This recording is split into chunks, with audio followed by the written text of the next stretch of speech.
بسم اللہ الرحمن الرحیم۔ دلوں کو ہلا دینے والا واقعہ۔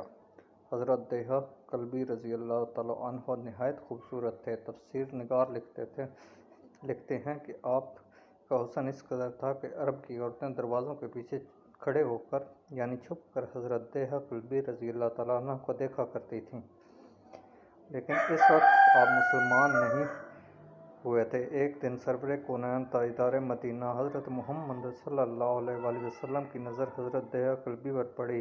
آپ نے حضرت دیہہ کلبی کے چہرے کو دیکھا کہ اتنا حسین نوجوان ہے۔ آپ نے رات کو اللہ تعالیٰ کی بارگاہ میں دعا مانگی، یا اللہ اتنا خوبصورت نوجوان بنایا، اس کے دل میں اسلام کی محبت ڈال دے، اسے مسلمان کر دے، اتنے حسین نوجوان کو جہنم سے بچا لے۔ رات کو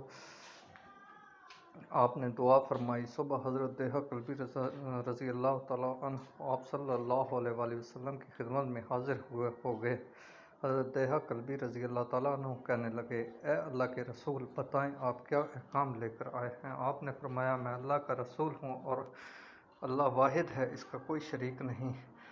پھر توحید و رسالت کے بارے میں حضرت دیہہ کلبی کو بتایا۔ حضرت دیہہ نے کہا، اللہ کے نبی، میں مسلمان تو ہو جاؤں، لیکن ایک بات کا ہر وقت ڈر لگا رہتا ہے۔ ایک گناہ میں نے ایسا کیا ہے کہ اللہ مجھے کبھی معاف نہیں کرے گا۔ آپ نے فرمایا، اے دیہہ، تو بتا تو نے کیسا گناہ کیا ہے؟ تو حضرت دیہہ کلبی نے کہا، یا رسول اللہ، میں اپنے قبیلے کا سربراہ ہوں اور ہمارے ہاں بیٹیوں کی پیدائش پر انہیں زندہ دفن کیا جاتا ہے۔ میں کیونکہ قبیلے کا سردار ہوں، اس لیے میں نے 70 گھروں کی بیٹیوں کو زندہ دفن کیا ہے۔ آپ کا رب مجھے کبھی معاف نہیں کرے گا۔ اس وقت حضرت جبرائیل امین علیہ السلام حاضر ہوئے۔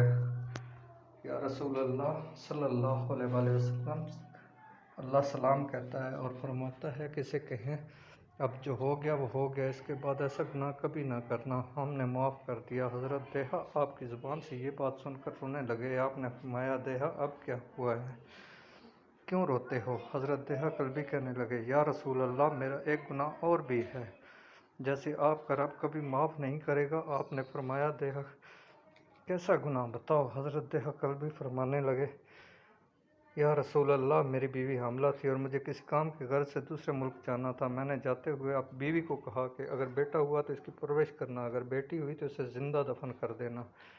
دیہہ روتے جا رہے تھے اور واقعہ سناتے جا رہے تھے۔ میں واپس بہت عرصہ بعد گھر آیا تو میں نے دروازے پر دستک دی۔ اتنے میں ایک چھوٹی سی بچی نے دروازہ کھولا اور پوچھا، کون ہے؟ میں نے کہا، تم کون ہو؟ تو وہ بچی بولی، میں اس گھر کے مالک کی بیٹی ہوں۔ آپ کون ہیں؟ دیہہ فرمانے لگے، یا رسول اللہ صلی اللہ علیہ وسلم، میرے منہ سے نکل گیا، اگر تم بیٹی ہو اس گھر کے مالک کی تو میں مالک ہوں اس گھر کا۔ یا رسول اللہ، میرے منہ سے یہ بات نکلنے کی دیر تھی کہ چھوٹی سی اس بچی نے میری ٹانگوں سے مجھے پکڑ لیا اور بولنے لگی، بابا بابا بابا بابا، آپ کہاں چلے گئے تھے؟ بابا، میں کس دن سے آپ کا انتظار کر رہی ہوں۔ حضرت دیہہ کلبی روتے جا رہے ہیں اور فرماتے ہیں، اے اللہ کے نبی، میں نے بیٹی کو دھکا دیا اور جا کر بیوی سے پوچھا، یہ بچی کون ہے؟ بیوی رونے لگ گئی اور کہنے لگی، دیہہ یہ تمہاری بیٹی ہے۔ یا رسول اللہ، مجھے ذرا ترس نہ آیا، میں نے سوچا میں قبیلے کا سردار ہوں، اگر اپنی بیٹی کو دفن نہ کیا تو لوگ کہیں گے ہماری بیٹیوں کو دفن کرتا رہا اور اپنی بیٹی سے پیار کرتا ہے۔ حضرت دیہہ کی آنکھوں سے اشک زاروں قطار نکلنے لگے۔ یا رسول اللہ، وہ بچی بہت خوبصورت، بہت حسین تھی، میرا دل کر رہا تھا اسے سینے سے لگا لوں۔ پھر سوچتا تھا کہیں لوگ بعد میں یہ باتیں نہ کہیں کہ اپنی بیٹی کی باری آئی تو اسے زندہ دفن کیوں نہیں کیا۔ میں گھر سے بیٹی کو تیار کروا کر نکلا تو بیوی نے میرے پاؤں پکڑ لیے، دیہہ نہ مارنا اسے، دیہہ یہ تمہاری بیٹی ہے، ماں تو آخر ماں ہوتی ہے۔ میں نے بیوی کو پیچھے دھکا دیا اور بچی کو لے کر چل پڑا۔ رستے میں میری بیٹی نے کہا، بابا مجھے نانی کے گھر لے کر جا رہے ہو؟ بابا کیا مجھے کھلونے لے کر دینے جا رہے ہو؟ بابا ہم کہاں جا رہے ہیں؟ دیہہ کلبی روتے جاتے ہیں اور واقعہ سناتے جا رہے ہیں، یا رسول اللہ، میں بچی کے سوالوں کا جواب ہی نہیں دیتا تھا، وہ پوچھتی جا رہی ہے، بابا کدھر چلے گئے ہیں؟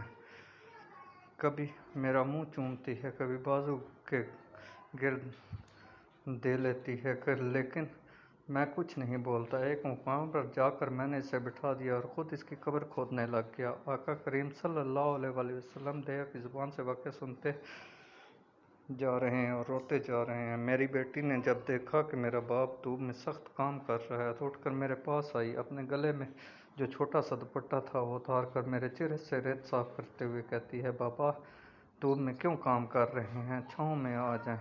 بابا یہ کیوں کھود رہے ہیں اس جگہ، بابا گرمی ہے، چھاؤں میں آ جائیں۔ اور ساتھ ساتھ میرا پسینہ اور مٹی صاف کرتی جا رہی ہے، لیکن مجھے ترس نہ آیا۔ آخر میں جب قبر کھود لی تو میری بیٹی پاس آئی، میں نے دھکا دے دیا، وہ قبر میں گر گئی اور میں ریت ڈالنے لگ گیا۔ بچی ریت میں سے روتی ہوئی اپنے چھوٹے چھوٹے ہاتھ میرے سامنے جوڑ کر کہنے لگی، بابا میں نہیں لیتی کھلونے، بابا میں نہیں جاتی نانی کے گھر، بابا میری شکل پسند نہیں آئی تو میں کبھی نہیں آتی آپ کے سامنے، بابا مجھے ایسے نہ ماریں۔ یا رسول اللہ صلی اللہ علیہ وآلہ وسلم، میں ریت ڈالتا گیا، مجھے اس کی باتیں سن کر بھی ترس نہیں آیا۔ میری بیٹی پر جب مٹی مکمل ہو گئی اور اس کا سر رہ گیا تو میری بیٹی نے میری طرف سے توجہ ختم کی اور بولی، اے میرے مالک، میں نے سنا ہے تیرا ایک نبی آئے گا جو بیٹیوں کو عزت دے گا، جو بیٹیوں کی عزت بچائے گا۔ اے اللہ وہ نبی بھیج دے، بیٹیاں مر رہی ہیں۔ پھر میں نے اسے ریت میں دفنا دیا۔ حضرت دیہا کلبی رضی اللہ تعالیٰ عنہ واقعہ سناتے ہوئے بے انتہا روئے۔ یہ واقعہ جب بتا دیا تو دیکھا آپ صلی اللہ علیہ وسلم اتنا رو رہے ہیں کہ آپ کی داڑھی مبارک آنسوؤں سے گیلی ہو گئی۔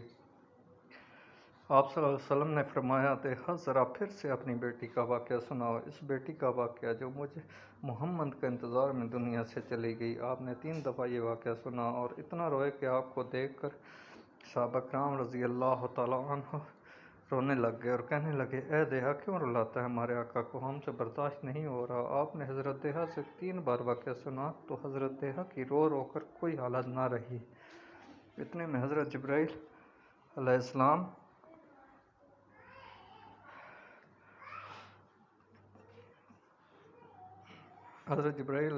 حاضر ہوئے اور فرمایا،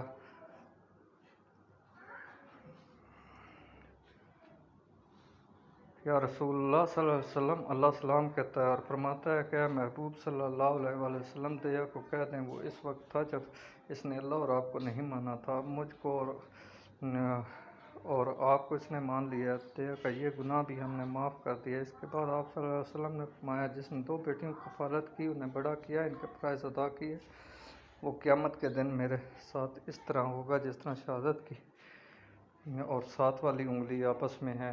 جس نے 2 بیٹیوں کی پرورش کی، اس کی یہ اہمیت ہے، تو جس نے 3 یا 4 یا 5 بیٹیوں کی پرورش کی، اس کی کیا اہمیت ہوگی۔ بیٹیوں کی پیدائش پر گھبرایا نہ کریں، انہیں والدین پر بڑا مان ہوتا ہے اور یہ بیٹیاں اللہ کی خاص رحمت ہوتی ہیں۔ آمین ثم